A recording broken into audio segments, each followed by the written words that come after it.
जिस तरीके से ये रोड सेफ्टी के लिए इनिशिएटिव है पार्लियामेंटेरियंस का, इसे पार्लियामेंटेरियन किस तरह से लेते हैं? आपको लगता है कि ये रैली पर्पस सॉल्व करेगी या इसके लिए एक अच्छा मुहिम होना पड़ेगा, एक कोई रेजोल्यूशन या कोई कानून बनाना पड़ेगा कि लोग अपनी सुरक्षा को प्राथमिकता? एक बहुत ही सराहनीय कदम है, खास तौर से जो लाखों लोग हर साल दुर्घटनाओं में उनकी मृत्यु होती है या एक्सीडेंट हो जाते हैं, उसके लिए एक बहुत सराहनीय कदम है। एक मैसेज जाता है कि जब members of parliament, rally drivers और जो लोग जिनके ऊपर एक जो फिगर्स हैं उनके ऊपर एक मैसेज जाता है जनता के बीच में कि बहुत जरूरी है कि हम सेंसिबल रोड सेफ्टी चलाएं। कानून बने हुए हैं, लेकिन कानून के जो उल्लंघन हम करते हैं, रात को शाम को जब रेड लाइट 11-12 बजे बाद हम उसको जंप करके चले जाते हैं, तो उसके बारे में एक सोचने का एक मैसेज जाता है। और खासतौर से जब एमपीज इस तरह के आह्वान करते हैं तो उसका जरूर एक जनता के अंदर मैसेज जाता है। सर, जिस तरीके से आज ही इनिशिएटिव हुआ है और आप मिनिस्टर भी हैं और देश में फार्मूला 1 जैसी जो स्पोर्ट्स हैं इंट्रोड्यूस हो रहे हैं, ऐसे में लगता है कि अब राइट टाइम है जब हमें एक ऐसे स्पोर्ट्स के साथ साथ सेफ्टी और इन सबको छोटे ग्रास रूट लेवल पे इंट्रोड्यूस करना पड़ेगा ताकि लोगों में आदत बने? मैं बिल्कुल इस बात से, आपकी बात से बिल्कुल सहमत हूँ।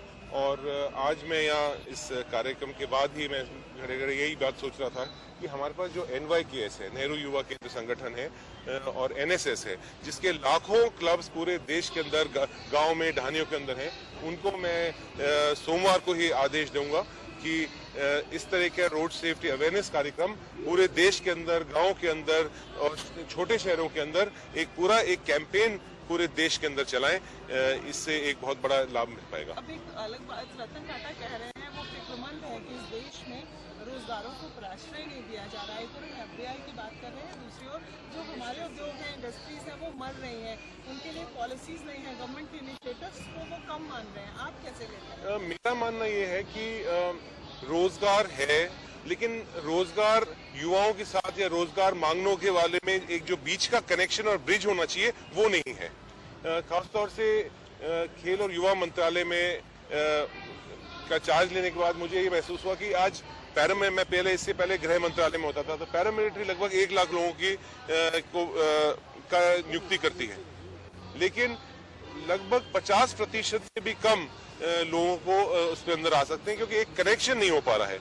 ऐसे ही डिफेंस मिनिस्ट्री लगभग 1 लाख लोगों की भर्ती करना चाहती है, लेकिन 50% से ज्यादा भर्ती नहीं हो पाती। ऐसे ही जो अलग अलग इंडस्ट्री है, इंडस्ट्री के साथ स्किल डेवलपमेंट के साथ जोड़कर, और हम जो गांव में जो हमारा युवा है उसके साथ और इंडस्ट्री के साथ मिलकर रहे, तो उससे एक बहुत बड़ा फायदा मिल सकता है।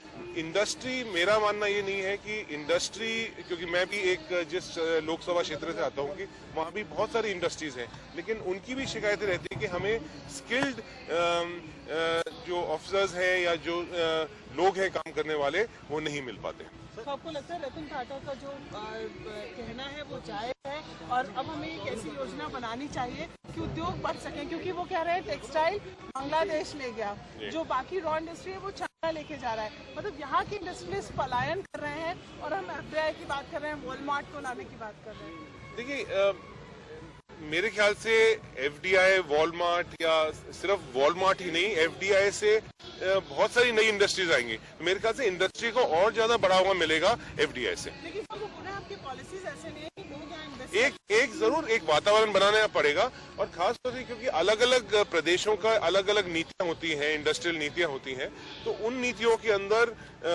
तो कुछ फेरबदल करना पड़ेगा। बहुत सारे ऐसे प्रदेश हैं जहां काफी इंडस्ट्री आ रही है, बहुत सारे प्रदेश हैं जहां इंडस्ट्री नहीं आ पा रही है।